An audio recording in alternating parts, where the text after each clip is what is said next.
In this video, we will learn about the periodic table.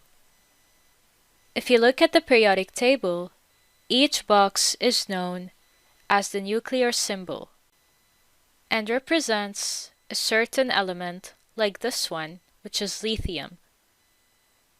Inside the box, we have all the important information you need to know about that element. On the right, we have the elemental symbol which represents the element. For example, Li for lithium.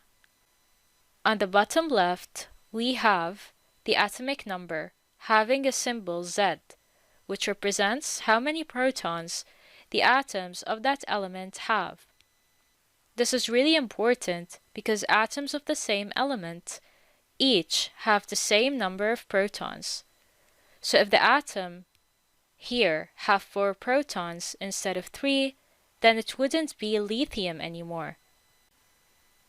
On the top left, we have the mass number, having a symbol A, which represents the total number of protons and neutrons together. So A is 7 because it has 3 protons and 4 neutrons, which gives 7. The nuclear symbol doesn't directly tell you the number of electrons. You have to remember that the number of protons and electrons in an atom is the same. This is why lithium has 3 electrons.